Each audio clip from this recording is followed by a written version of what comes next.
Imagine standing on the open savanna, the air still the grass swaying, and then a sound breaks the silence. Not one roar, but many layered together until it feels like the sky itself is shaking. A wall of golden bodies emerges, moving not as scattered hunters, but as a tide of muscle claws and teeth who would stop them if lions formed armies.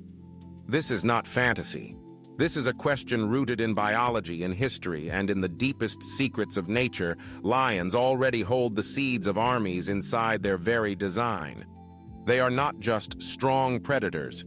They are living weapons built for ambush strength and intimidation.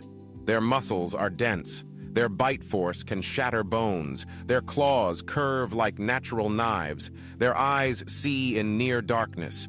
Their whiskers feel air vibrations like hidden radar, and their roars travel 5 miles, sending fear before their bodies even arrive. But the most chilling secret is not in their weapons. It is in their minds.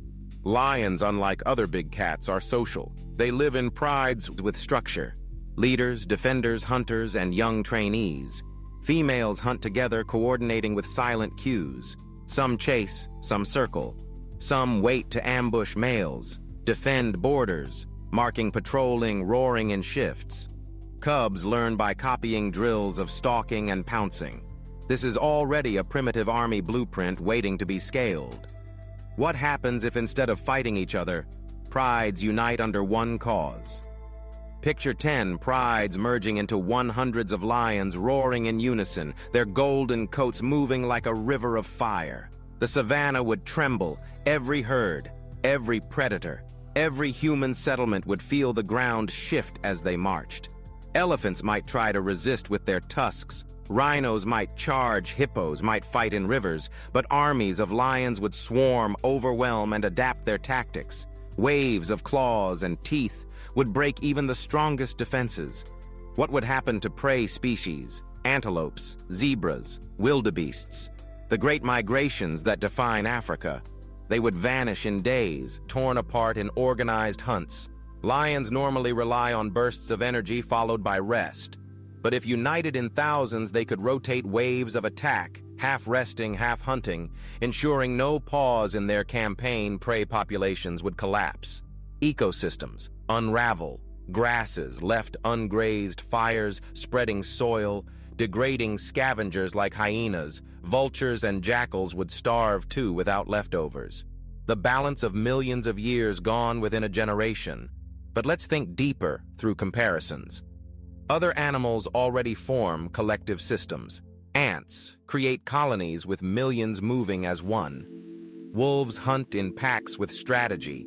Buffalo gather in defensive herds, but ants lack size. Wolves lack the raw strength. Buffalo lack offensive capability. Lions hold all three at once: size, strength, cooperation. If their unity scales, they would embody the ferocity of wolves, the numbers of ants and the power of tanks. Their biology becomes not just survival but war strategy. Lions would no longer be hunters of chance. They would become architects of battles. Imagine herds of prey driven deliberately into rivers where ambush groups wait, or entire flanks of lions pushing giraffes toward cliffs with no escape.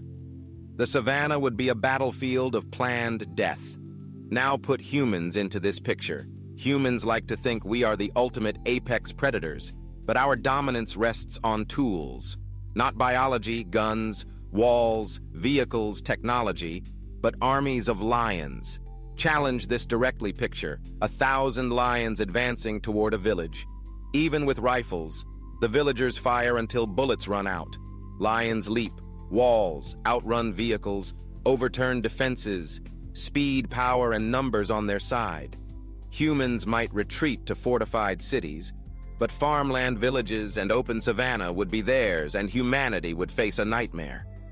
We have not known for centuries the feeling of being prey. What would militaries do? Tanks, drones, planes could strike. But lions adapt. They camouflage in grass, they ambush convoys, they attack at night when visibility is low. They scatter and regroup like guerrilla fighters. They learn fast. Lions already change hunting techniques. When prey escapes, they watch, remember, and evolve tactics. Multiply this across thousands, and they become insurgents with fur insurgents who know the land better than any soldier. Humans might push them back with bombs and bullets, but at enormous cost the war would be not just against lions, but against nature itself. Now think of the core biology again. Lions sleep much of the day, up to 20 hours, but in armies, shifts would form half resting while half hunt, creating endless cycles of war. No prey, safe, no village safe, no pause for recovery. Their roars would not just warn, they would command, synchronized like drums on a battlefield. Communication is key to armies, and lions already have it. They use growls, body language, head turns, tail flicks, subtle signals, amplified across hundreds, would be as effective as radios in human wars. Their unity would be silent, precise, devastating even crocodiles. The armored kings of rivers would fall under swarms, baited and dragged, torn apart. Lions have already fought them in ones and twos. Now imagine dozens attacking at once, rivers turning red, no predator untouched. Hyenas would vanish. Cheetahs too weak, leopards too solitary, elephants too slow. Even mighty herds would break. Once calves fell, the planet itself would shift food. Webs, collapsing vegetation, changing rainfall patterns, disrupted humanity would watch not just lions rising, but climates failing. Now, imagine global expansion. Lions can swim, they can climb, they can cross rivers, they can adapt. If their armies forced humans to abandon regions, lions would spread unchecked across borders, coastlines, forests, mountains, even into human transport lines, stowing aboard ships or moving along highways. Turned wild cities surrounded, cut off from farmland, become islands of survival, lions ruling everything beyond the walls. This is not just a local crisis. It becomes global, and here is where the haunting mirror appears. Human history itself is reflected back at us.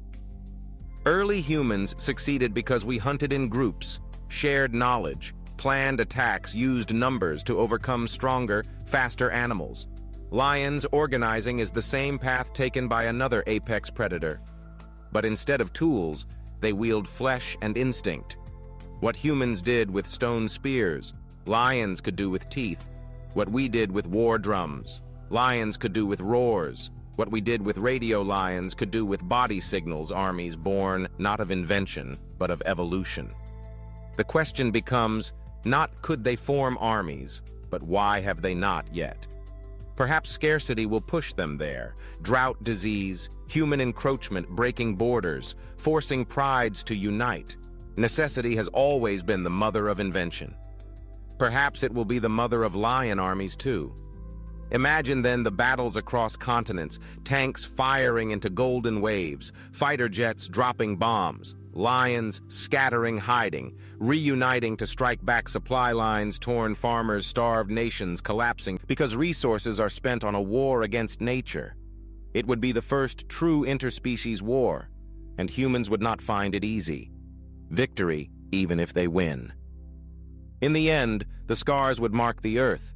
Villages abandoned, grasslands, ruined ecosystems, collapsed, billions of dollars, burned in firepower, entire generations, remembering the time humanity fought the kings of beasts, and for once did not feel sure of winning.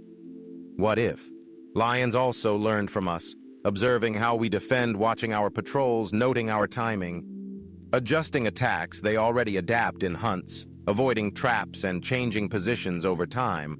Armies of lions could develop strategies like generals, not conscious in human terms, but instinctive emergent patterns that mirror planning, raiding at harvest time, attacking convoys, splitting groups for ambushes. Their war would evolve as surely as ours has here. Lies the paradox we must face. Humans call ourselves kings of the world because we mastered cooperation. But lions remind us that cooperation is not ours alone. It is a force nature can wield in any species, given the right spark. Lions forming armies is not just a nightmare of claws, It is a mirror held up to our own history. When power and unity combine, domination follows whether by spear or by fang. The closure of this thought is both haunting and profound. If lions formed armies, who would stop them? Perhaps humans with all our machines, perhaps not. Perhaps we would learn too late that dominance is fragile, that the line between ruler and ruled is thin, and that the roar of lions in unison is not just a sound but a verdict. The paradox that remains is this: the kings of beasts have never needed crowns or castles to rule, but if they chose to build armies, no force on land, sea, or sky would easily stop them, and humanity would confront its greatest truth. We are not kings of the earth. We are only guests in a kingdom that can rise at any moment to reclaim its throne. And when that roar comes echoing across plains, forests, and cities alike, the question will still hang in the air: who would stop them?